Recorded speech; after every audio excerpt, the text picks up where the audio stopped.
안녕하세요. 송희설입니다. 성경과 시대를 담은 설교자의 서재에 오신 여러분을 환영합니다. 오늘은 9번째 시간으로 조니 앤 로우의 7산에 관한 예언에 대해 살펴보겠습니다. 저자 조니 앤 로우를 소개합니다. 부모님이 페루에서 50년간 선교하는 동안 페루의 정글에서 청소년기를 보냈습니다. 미국에서 비즈니스 사업가로 일하다가 1995년 캐나다 토론토 공항교회에서 성령을 받았습니다. 토론토 블레싱에서 성령의 은사를 받은 후 예언 사역을 하게 되었습니다. 현재 조지아주 애틀랜타에서 데이스타 국제기독교 펠로우십이라는 모임 단체를 섬기고 있습니다. 하나님과의 친밀함, 하나님의 임재 안에서 예언 사역을 추구하는 모임입니다. 은사주의 신사도운동 계열의 사회운동가로 평가됩니다. 조니 앤 로우가 이 책을 쓴 동기는 이러합니다. 성령이 강하게 역사하는 종말의 시대다. 그런데 교회는 영적 궁핍의 시각에서 벗어나지 못하고 있다. 당장 예수가 오신다는 잘못된 종말론으로 오도되어 미래를 준비하지 못하고 하나님의 축복을 놓치고 있다. 우리는 지금까지 전도 집회나 대규모 회심이 나라를 구원하는 데 가장 중요하다고 생각했다. 그러나 온유한 사람이 땅을 기업으로 받는 비전을 무시했다. 사회의 여러 영역을 모두 악한 것으로 보았기 때문이다. 예수는 세상에서 교회가 빛과 소금이라고 하셨다. 그러나 교회는 예수의 재림만을 기다리며 세상에 영향력 행사하는 것을 포기했다. 제도적 교회는 현상 유지만을 원하고 있다. 무능력한 교회는 휴거만을 기다리고 있다. 주류 교회는 성령의 능력 없이 사회 정치 프로그램에 참여하려고 한다. 저자는 이런 질문을 던졌습니다. 어떻게 하나님 나라를 향한 비전의 결핍과 종말론의 오해를 교정할 수 있을까? 예수 그리스도의 재림 전 마지막 때에 교회는 무엇을 준비해야 하는가? 하나님은 마지막 때에 교회에 무엇을 기대하시는가? 저자는 이런 가설을 세웠습니다. 하나님은 마지막 때 교회가 성령의 능력으로 세상의 7산을 정복하기를 원하신다. 방법론으로 저자는 성경 주석과 성령께 받은 환상 예언을 동원했습니다. 특별히 7산 이론을 전개했는데요. 세상의 7 영역을 7산으로 설명하고 예수 그리스도가 이미 회복한 세상 주권의 근거에서 아직도 마귀가 통치하는 7산의 영역을 성령의 능력으로 정복하는 전략이 있다. 이렇게 설명한 거죠. 저자의 7산 세븐 마운틴스 이론은 이렇습니다. 7산은 세상 문화를 형성하는 7가지 분야이다. 미디어, 정부, 교육, 경제, 종교, 축제, 예술과 오락의 축제, 가정의 7 영역은 하나님 나라를 세상 나라들 가운데 실현시키는데 아주 중요한 열쇠다. 인류의 타락 후 7산의 권세는 마귀에게 넘어갔다. 예수 그리스도는 십자가에서 7산의 권세를 다시 취하셨다. 교회는 교회의 머리이신 예수 그리스도로부터 세상의 7산의 영역을 정복하라는 대사명을 받았다. 종말의 때에 주님은 교회에 성령의 능력을 부으시고 7산을 정복하게 하신 후 재림하실 것이다. 저자는 성경의 하나님 나라 종말론과 7산을 정복하는 전략을 연구 대상으로 삼았습니다. 이 책의 목차는 이러합니다. 서문 1장 쓰나미, 2장 엘리야 혁명, 3장 약속의 땅으로의 진격, 4장 더 많고 힘이 센 7족속, 5장 해 족속과 미디어의 산, 6장 기르가스 족속과 정부의 산, 7장 아모리 족속과 교육의 산, 8장 가나안 족속과 경제의 산, 9장 브리스 족속과 종교의 산, 10장 히위 족속과 축제의 산, 11장 여부스 족속과 가족의 산, 12장 꼬리가 아닌 머리입니다. 이 연구를 통해서 저자는 이런 논지를 주장하고 있습니다. 하나님은 마지막 시대에 교회가 성령의 예언 사역으로 세상의 7산을 정복하기를 원하신다. 본론입니다. 저자는 서문에서 7산 이론을 전개했는데요. 요한계시록 5장 1절 12절 본문을 보면 천국의 실상이 펼쳐집니다. 보좌에 앉으신 이 천사 네 생물 하나님의 아들들 24장로 그리고 어린 양이 등장합니다. 어린 양이 서 있는데 일찍이 죽임을 당한 것 같더라. 그에게 7 뿔과 7 눈이 있으니 이 눈들은 온 땅에 보내심을 받은 하나님의 7 영이더라. 어린 양은 7 뿔, 하나님의 7 영인 7 눈을 가지신 분으로 묘사되어 있다. 7 뿔은 예수가 회복한 이 땅을 통치하는 권세를 가리킨다. 하나님의 7 영인 7 눈은 사람을 찾는 임무를 수행하는 천사들을 가리킨다.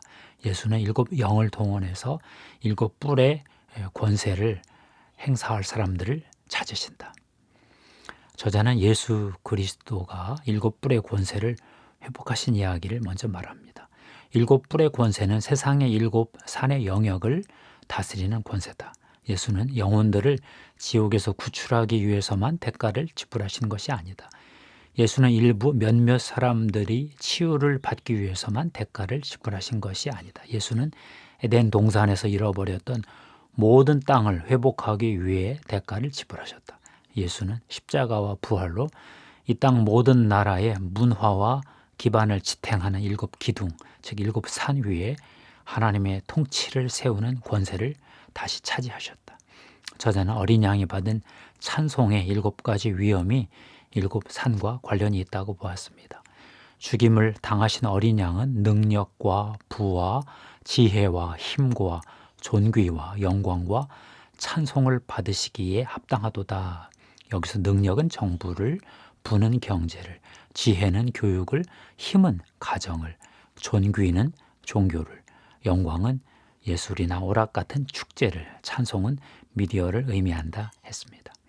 어린 양 예수 그리스도는 7 뿔의 권세를 행사할 사람을 찾고 계시다. 어린 양의 7 눈 천사들을 동원해서 이 땅에 하나님 나라를 실현할 사람들을 찾고 계신다. 역대하 16장 9절을 인용했습니다. 여호와의 눈은 온 땅을 두루 감찰하사 전심으로 자기에게 향하는 자들을 위하여 능력을 베푸시나니. 요한계시록 17장을 보면 음녀, 여자, 짐승 7머리 7 산에 대한 이야기가 나옵니다. 천사가 이르되 왜 놀랍게 여기느냐. 내가 여자와 그가 탄 7머리와 10뿔 가진 짐승의 비밀을 내게 이르리라. 저자는 현재 음녀가 7 산을 다스리고 있다고 설명합니다. 지혜 있는 뜻이 여기 있으니 그 7머리는 여자가 앉은 7 산이요. 음녀가 7 산에 앉아서 7 산을 다스리고 있다는 거지요. 7 산을 다스리는 사탄의 전략은 단순합니다. 요한복음 10장 10절 말씀대로 죽이고 파괴하고 빼앗는 것입니다. 도둑이 오는 것은 도둑질하고 죽이고 멸망시키려는 것뿐이요. 교회는 이 전략을 이길 전략을 성령으로부터 받아서 7 산의 권세를 다시 회복해야 되겠죠. 저자는 예수 그리스도가 단번에 7 산의 권세를 회복하신 후에 교회에게 7 산을 정복하는 사명을 주셨다 이렇게 말하지요. 예수는 머리이시고 우리는 그분의 몸이다. 예수는 십자가와 부활을 통해 모든 능력과 권세를 되찾으심으로 그분이 하셔야 할 부분을 다 하셨다. 그리고 교회에 성령을 부으셨다. 가서 모든 민족을 제자 삼으라 하셨다. 모든 민족을 제자 삼는 사역이 바로 7 산 정복의 사역이다. 하나님 나라는 나라를 제자화하는 비전이다. 그러므로 교회 성도들이 하는 모든 일은 하나님이 7 산의 권세를 회복하는 사명을 이루는 일이다. 하나님이 전적인 주권으로 성도들을 전례 없이 높은 위치에 세우고 계시다.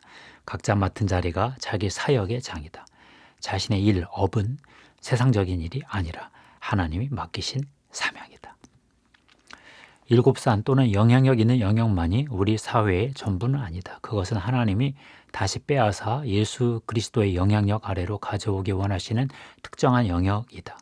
7 산을 정복하기 위해서 교회는 가난한 자뿐만 아니라 사회의 지도층에게도 복음을 전해야 한다. 머리가 되고 꼬리가 되지 않기 위해 우리는 반드시 사회의 머리에서 영향력 있는 자리를 차지해야 한다. 이렇게 설명했습니다. 1장 쓰나미, 저자는 우리 시대에 영적 쓰나미가 오고 있다. 이렇게 말합니다. 2004년 12월 26일 인도네시아 수마르타 서쪽 해안 먼 바다에서 9.1 강도 지진이 30m 높이의 쓰나미를 일으켰다. 많은 사람을 죽이고 전 세계에 충격파를 던졌다. 나는 이와 비슷한 규모로 영적 쓰나미가 이미 일어나고 있다고 확신한다. 나는 이것을 엘리야 혁명이라고 부른다. 영적 쓰나미도 여러 차례 파도로 올 것이다. 엘리야 혁명이 이 사회를 바꿀 것이다. 2장 엘리야 혁명. 저자는 2장에서 이 시대가 혁명을 요구하고 있다고 주장합니다. 세상은 자기가 무엇을 원하는지 정확히 모르며 단지 자기가 다른 것을 원한다는 것만을 안다. 가망이 없어 보인다. 에이즈, 테러, 마약, 전염병, 민족 분쟁, 종교 전쟁, 가정 붕괴, 기근, 중동과 기타 지역에 희망 없는 정치들로 가득하다. 사람들은 무언가 급진적이고 땅을 뒤흔들 만한 변화가 필요하다는 것을 깨닫는다. 피조물의 신음과 노동의 고통이 심지어 할리우드에서도 보인다. 세상은 초자연적인 응답을 갈망하고 있다. 저자는 우리 시대 교회가 크게 실패하고 있다고 진단합니다. 교회는 여전히 세상이 당면한 문제를 인간적인 방법으로 해결하려 한다. 구세대는 교회에서 죽어가고 있으며 신세대는 죽은 교회에 들어오기를 거절한다. 성도들은 하나님의 임재와 능력과 진리를 경험하고자 하는데 교회는 이유식과 오락거리만을 제공한다.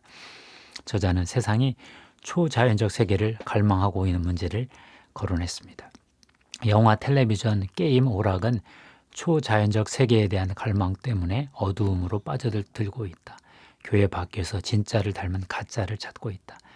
기독교에서 예언의 은사를 인정하지 않기 때문에 점술가들이 거짓을 전하며 큰 돈을 벌고 있다. 오락산업이 마녀, 마귀, 마법사 등을 소재로 한 쇼나 영화로 사람들의 영적 갈망을 채우고 있다. 교회는 해리포터 시리즈의 위험성에 대해 경고하지만 참된 예언과 치유를 제공하고 있지는 못하다.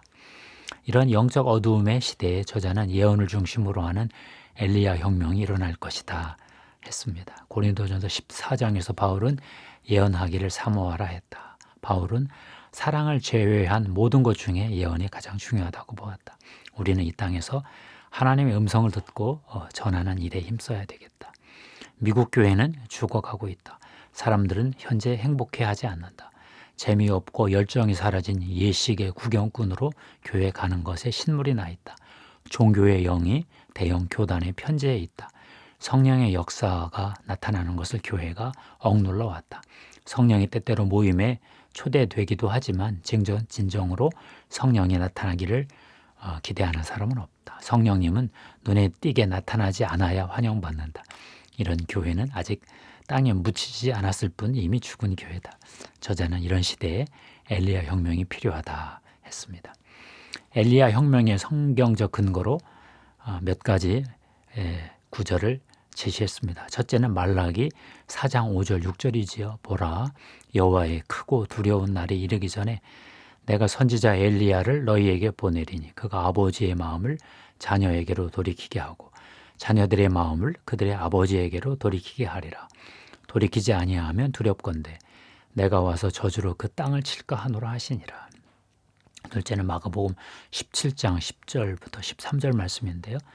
예수께서 대답하여 이르시되 엘리야가 과연 먼저 와서 모든 일을 회복하리라. 11절 말씀입니다. 세 번째는 마태복음 22장 44절입니다. 주께서 내 주께 이르시되 내가 네 원수를 네 발 아래 둘 때까지 내 우편에 앉아 있으라 하셨도다. 이건 시편 111편 1절. 내가 내 원수들로 내 발판이 되게 하기까지 너는 내 오른편에 앉아 있으라는 그 말씀을 인용하는 것입니다. 저자는 이 구절을 이렇게 설명했습니다. 하나님은 아들 예수 그리스도에게 이렇게 말씀하시는 것이다. 내가 인류를 구속한 후 너는 내 우편에 앉을 것이다. 내가 너의 적들을 내 발판이 되게 하기까지 너는 땅에서 네가 해야 할 일을 완수할 것이다. 너는 이곳에 머리로 있고 땅에 있는 너의 몸, 교회가 적들을 쳐부술 것이다. 마지막 때의 세대는 발 세대가 될 것이고 너의 적들을 이 땅에서 다스릴 것이다. 엘리야의 7가지 모습을 소개했습니다. 엘리야는 선지자, 중보자, 이세벨을 드러내는 자, 바알 선지자들을 제거하는 자, 초자연적인 일을 행하는 자, 머뭇거림을 제거하는 자, 갑절의 기름을 붓는 자, 이렇게 설명했습니다. 3장 약속의 땅으로의 진격. 저자는 3장에서 요단강을 건너 가나안 약속의 땅으로 가는 장면을 소개합니다. 3장 4절 여호수아 말씀에 너희가 이전에 이 길을 지나보지 못하였음이니라 했는데요. 이스라엘이 아직 가보지 못한 곳이란 가나안 땅 약속의 땅이다. 앞으로 닥칠 영적 쓰나미 엘리야 혁명도 우리가 전에 가본 적이 없는 곳으로 우리를 데려가실 것이다. 이스라엘 백성은 2000규빗 앞서가는 언약궤를 뒤따라 요단강을 건넜다. 거룩한 임재 뒤에 따라 들어가지 않고는 감히 그 땅에 들어갈 엄두를 내지 못했다. 엘리야 혁명의 세대도 하나님의 거룩한 임재를 뒤따라 갈 것이다. 그분은 우리를 강력하게 만들 것이다. 우리의 사명과 임무를 완수하게 하실 것이다. 하늘의 뜻을 이 땅에 실현하실 것이다. 뜻이 하늘에서 이루어진 것 같이 이 땅에서도 이루어지다는 말씀을 이룰 것이다. 이스라엘은 가나안 땅으로 갔으나 엘리야 혁명의 마지막 때 세대는 나라들, 민족들, 열방들로 갈 것이다. 마지막 때 하나님은 이를 위해 엘리야 혁명의 세대에게 측량할 수 없는 성령을 부으실 것이다. 4장 더 많고 힘이 센 족속. 신명기 7장 1절에 더 많고 힘이 센 7족속을 이야기하지요. 내 하나님 여호와께서 너를 인도하사 내가 가서 차지할 땅으로 들이시고 내 앞에서 여러 민족 헷 족속과 기르가스 족속과 아모리 족속과 가나안 족속과 브리스 족속과 히위 족속과 여부스 족속 곧 너보다 많고 힘이 센 7족속을 쫓아내실 때 했습니다. 저자는 하나님 나라 복음은 가나안 7족속을 정복하는 것처럼 모든 창조물 피조물에 대한 통치를 회복하는 것이라고 주장했습니다. 저자는 하나님 나라 복음을 위해서 땅에 대한 신학과 열방에 대한 신학이 필요하다 했습니다. 저자는 땅과 열방에 대한 하나님의 통치가 이루어지는 비전을 마태복음 24장 14절과 이사야 2장 2절 3절 말씀에서 보았는데요. 이 천국 복음이 모든 민족에게 증언되기 위하여 온 세상에 전파되리니 그제야 끝이 오리라. 마태복음 24장 14절 말씀입니다. 말일에 여호와의 전에 산이 모든 산 꼭대기에 굳게 설 것이요 모든 작은 산 위에 뛰어나리니 만방이 그리로 모여들 것이라. 많은 백성이 가며 이르기를 오라 우리가 여호와의 산에 오르며 야곱의 하나님의 전에 이르자. 그가 그의 길을 우리에게 가르치실 것이라. 이사야 2장 2절 3절 말씀입니다. 저자는 마지막으로 하나님이 엘리야 혁명을 일으킬 사람들을 찾고 계신다 말씀합니다. 하나님은 이를 이루시기 전에 불가능을 가능케 할 믿음의 사람들을 찾고 계신다. 이 사람들을 차지하는 것은 사람의 전략으로는 불가능하다. 예언의 말씀이 선포되어야 한다. 5장 헷 족속과 미디어의 산. 헷 족속은 나쁜 뉴스를 대표합니다. 이 미디어의 산 아볼로온 파괴자가 두려움의 영으로 역사합니다. 이 산에서 복음 전도자가 예수의 축복이라는 기쁜 뉴스를 전해야 한다고 했고요. 계시자로서 하나님이 드러나신다 했습니다. 6장 기르가스 족속과 정부의 산인데요. 기르가스 족속은 부패, 커럽션을 상징합니다. 루시퍼가 다스리고 있고 교만의 영이 통치하고 있습니다. 사도들이 겸손하게 예수 그리스도의 능력을 드러내야 한다고 했습니다. 이때 왕이신 하나님이 드러나신다 했습니다. 7장 아모리 족속과 교육의 산에서 아모리 족속은 이성주의, 인본주의를 대표한다 했고요. 바알세불, 거짓의 신 바알세불이 다스린다 했습니다. 하나님 나라의 교사가 예수의 지혜를 드러내야 한다 했고요. 하나님이 가르치시는 분 입법자로서 나타나신다 했습니다. 8장 가나안 족속과 경제의 산입니다. 가나안 족속은 탐욕을 대표합니다. 만몬이 다스리고 있습니다. 탐욕의 영이지요. 이 산에서는 선지자가 예수 그리스도의 부요함을 드러내야 한다 했습니다. 이때 하나님이 공급자로서 역사하십니다. 9장은 브리스 족속과 종교의 산인데요. 브리스 족속은 우상 숭배를 대표하지요. 들릴라 종교의 영이 지배하면서 교회를 무력하게 합니다. 이 산에서는 성령이 예수 그리스도의 존귀하심을 드러내십니다. 하나님이 구속자 예배 받으시는 분으로 찬송 받으시는 분으로 드러나십니다. 10장은 희위 족속과 축제의 산입니다. 희위 족속은 유혹을 대표합니다. 이세벨이 다스리고 왜곡시킵니다. 유혹하며 왜곡합니다. 이 산에서는 선지자가 예수 그리스도의 영광을 드러냅니다. 창조자 하나님이 드러나시고요. 11장은 여부스 족속과 가저옥의 산입니다. 여부스 족속은 거절을 대표합니다. 바알이 지배하고 있고요. 거절의 영으로 통치합니다. 이 산에서는 목사가 예수의 힘, 관대함의 힘을 드러내야 한다고 했습니다. 아버지로서 하나님이 드러나시고요. 12장 꼬리가 아닌 머리, 신명기 18장 13절을 인용했습니다. 여호와께서 너를 머리가 되고 꼬리가 되지 않게 하시며 위에만 있고 아래에 있지 않게 하시리니 오직 너는 내가 오늘 네게 명령하는 내 하나님 여호와의 명령을 듣고 지켜 행하며 하나님의 피로 사신 우리는 놀라운 축복이 가득한 산 정상에 있는 것이 하나님의 뜻임을 깨닫고 순종해야 되겠습니다. 교회는 7 족속을 몰아내라는 명령에 순종하지 않고 꼬리의 삶을 살았는데요. 7 족속을 정복해야 하나님의 축복이 임한다고 합니다. 번영의 복음이 이것을 놓쳤다고 지적했습니다. 머리가 되고 꼬리가 되지 않기 위해서 우리는 반드시 사회의 머리에서 7 산에서 영향력 있는 위치들을 차지하고 정복해야 된다는 거죠. 이 책의 질문은 이러했지요. 어떻게 하나님 나라를 향한 비전의 결핍과 종말론의 오해를 교정할 수 있을까? 예수 그리스도의 재림 전 마지막 때 교회는 무엇을 준비해야 하는가? 하나님은 마지막 때 교회에 무엇을 기대하시는가?